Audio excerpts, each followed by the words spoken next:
welcome to YOUCANIC. Today we have a 2018 Mercedes GLC 300 here. And we're going to go over the process to be able to change out the rear brakes on this vehicle. One thing to note with these, it has an electronic parking brake, and so we need to be able to retract that electronic parking brake. Because what happens is it keeps on going and it comes in, and then as your brakes wear, it will only allow it to go back a certain period. And if you have to electronically make it retract, and so whether you use the dash cluster and you go through the procedure to do it there to put it in service mode, or use a scan tool to put it in service mode, you're going to need to do that, otherwise you will not be able to push the piston back for the replacement of your new brakes. So that's one of the first things we need to do. Of course, support your vehicle on jack stands and remove the tire. And so to there. We do have a separate video on exactly how to do it through the cluster of how to put this into service mode, but I'm just going to show you real quick how to do that through the car, the way it's set up. So here in the car, we have the door closed. You got to close your driver's door, and then we need to turn the key one click, and then we do need to scroll here. We need to hit the trip, and then we have the trip screen here, because we need to get into what's called the workshop menu. So we're going to hold the answer phone button and the OK button, but we start with holding the answer phone, then hitting the OK button, and we hold those. And then we get up this page that comes here saying vehicle data, dynometer test. When we get to that screen, then we know we are in the work mode. If I was to hit back, you're going to see workshop mode, and that is what we opened up. Scroll down to brake pad replacement, hit enter, and then we're going to hit OK. And now you're going to hear the motors retracting so that we can do work on the vehicle. One thing to note, when you do this, you do need to have a full battery to be able to do that, meaning your 12-volt battery in the vehicle. So that's how we put it into retraction, so that we can be able to replace our brakes. All right, so to replace our rear brakes here, we did put it into service mode, and now we need to be able to remove a few components. On this side, this is the right side, passenger side, it has the brake wear sensor. Now, if you're replacing your brakes before your wear sensor has been worn out, we just want to make sure that we keep it in one piece. And it's very simple to just unplug here.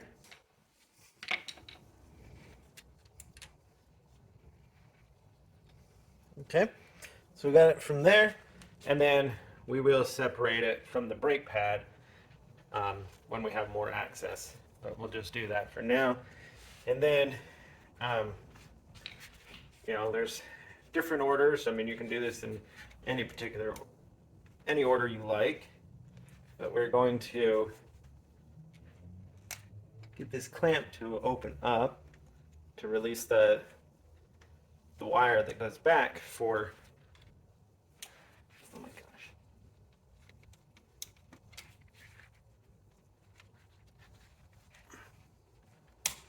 There we go.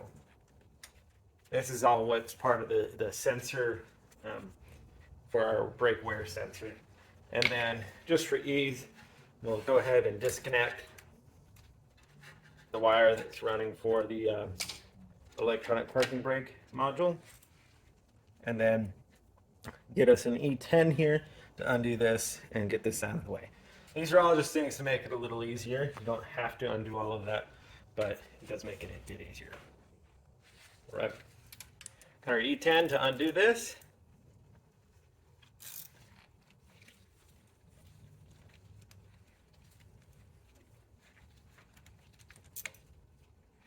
There we go. And now we can put this up and out of the way. Now, one thing to note, so we need to pull this little spring piece off, and it's a little bit easier to do it now before we do loosen anything, because then it starts becoming loose. So what you need to do is you need to at least press it back a little bit to get it out of the groove that is holding it. And then you can pull it off like that. Put my hand so it doesn't spring off on me.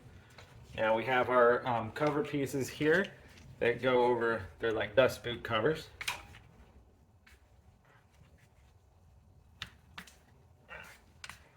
And then we have a size 7 mil Allen to be able to undo the glide pins / the holders that hold the caliper to the carrier unit. And then there are a couple methods in which you can use to push the caliper piston back.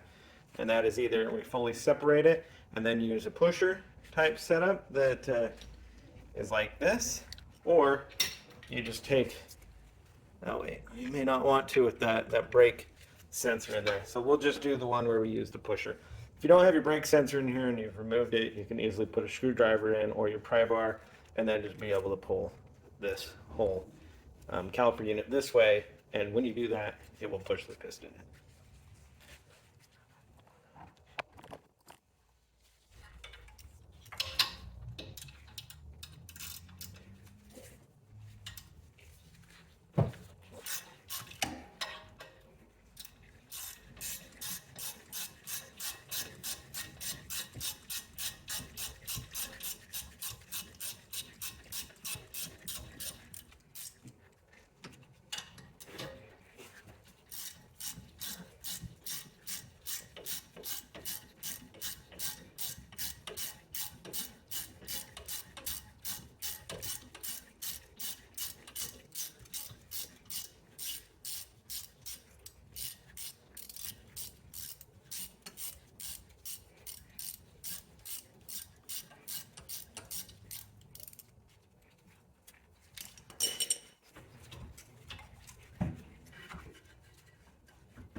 This is because the caliper is pressing on there.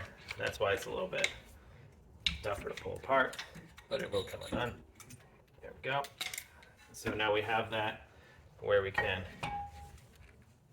set it up here, or anything to get it up and out of our way. Try not to put a lot of due stress. We can now get our pusher in place to be able to push that piston back.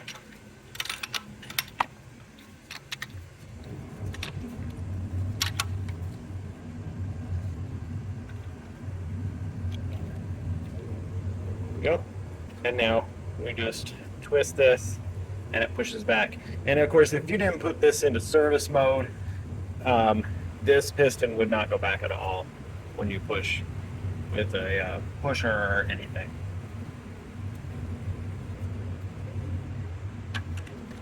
There we go.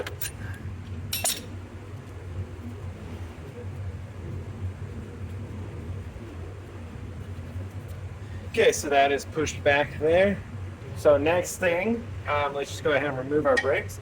And these just kind of hang on there and sit in there.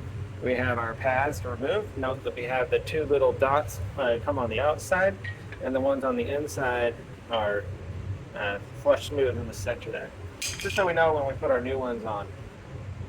And then this brake wear sensor was very close to being worn. And so if it had worn any more, it would break these lines, and then you would need to replace this with a new brake sensor. They're fairly cheap. I mean, they're basically a consumable. I'm just popping it out of there so that we can use it on the new brake pad. Now, remove the rotor. To remove the rotor, we need to remove this carrier bracket so that we are able to remove this rotor off. Actually, we're going to try it. We may not have to, but I'm pretty sure we will. Sometimes you have some space here. And we need it. We have a 30 mil Torx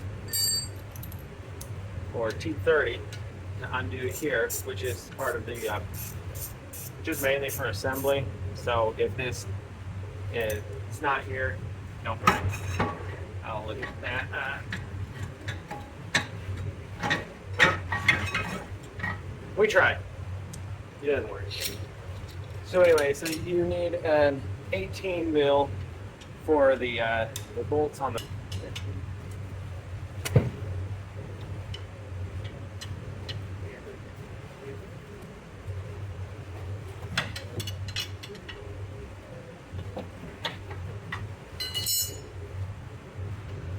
All right. So with our 18 mil, we'll remove the bolts that hold this carrier bracket on.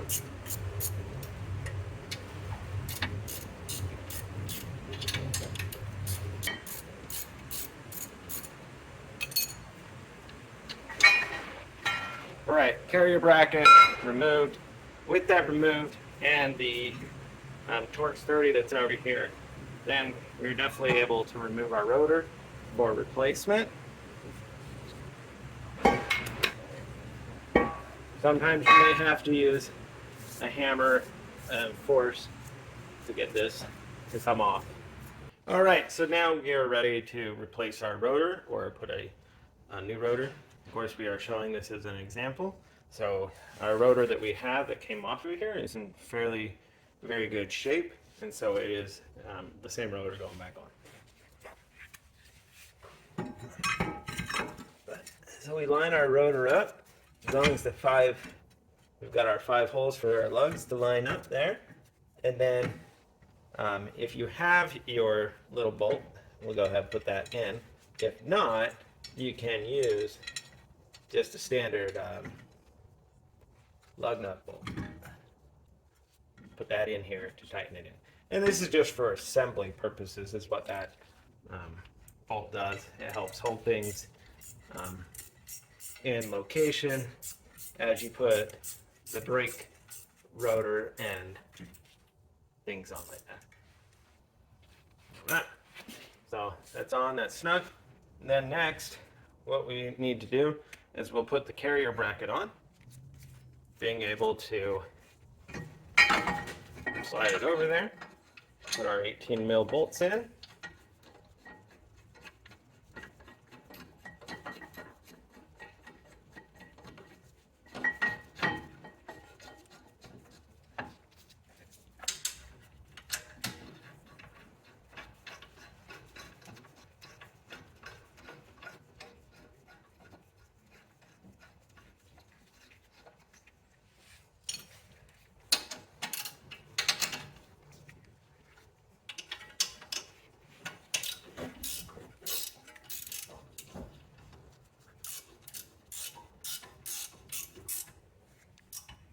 And we're gonna make sure they're good and tight.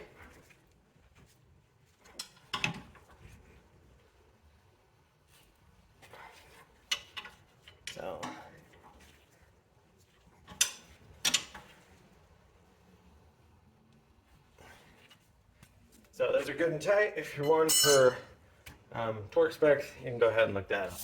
This is not a crucial moment that needs to be torqued.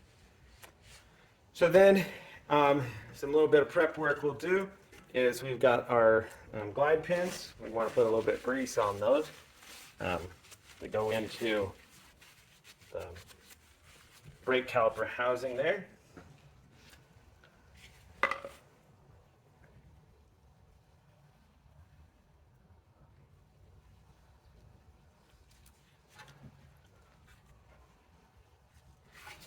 Helps them have a nice smooth for your brakes to move back and forth as they do when you're using them.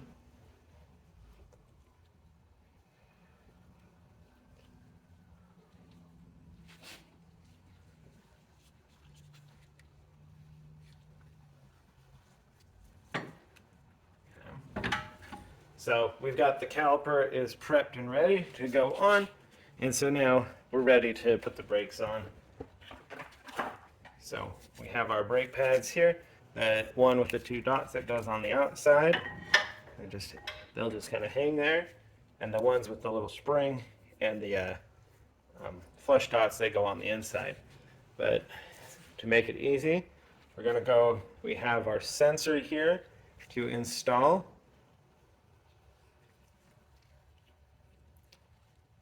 And we line it up and we have that little piece that goes inside there. And it's in there and holding it.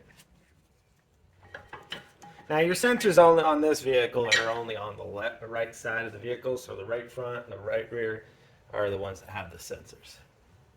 So we've got those hanging out there. Now we can bring our caliper unit down, making sure that we run this wire through the hole there, and then being able to start these bolts in there. And you'll have to push in your caliper a little bit toward the front of the vehicle because there's that spring that helps hold it away.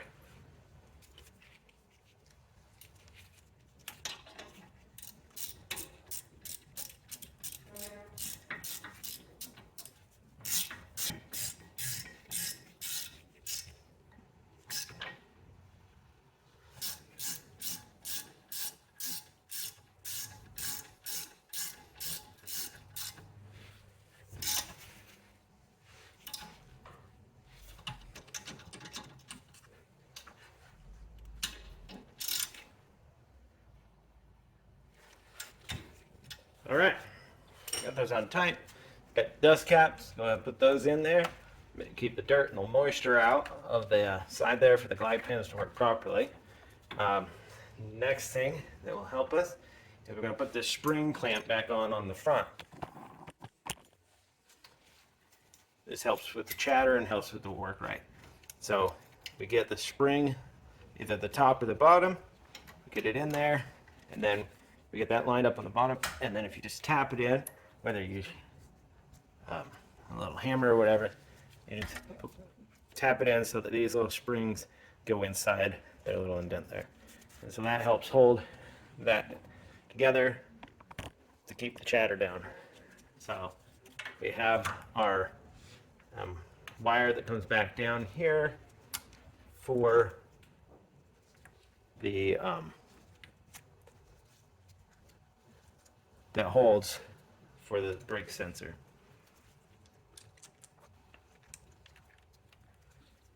And using our E10, we snug this up. Yep. And then being able to connect our sensor here.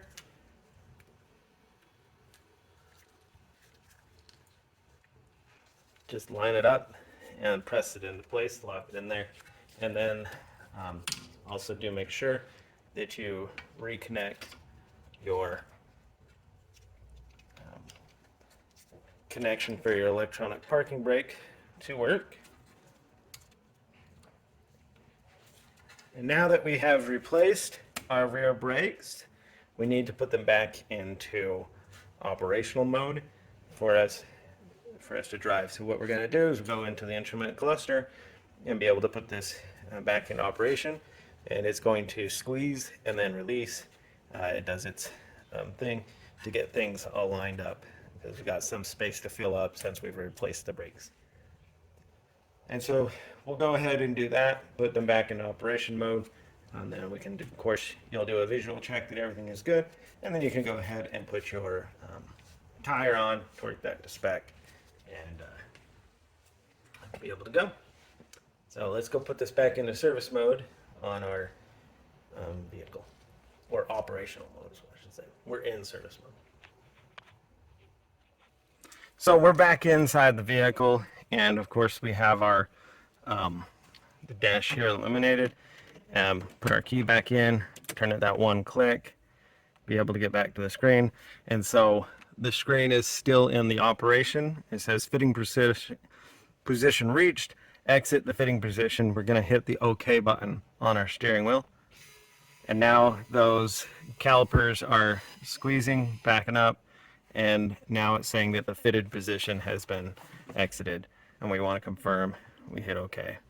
And so that is where we've replaced our brake pads, and then you'll notice there was that little brake symbol that was here, and also the one that was red blinking is no longer activated, because we are in the operation mode for you to be able to drive up and down the road. So that would be the replacement of your rear brakes and rotor on your 2018 Mercedes GLC 300. Thanks for watching YOUCANIC, where you can be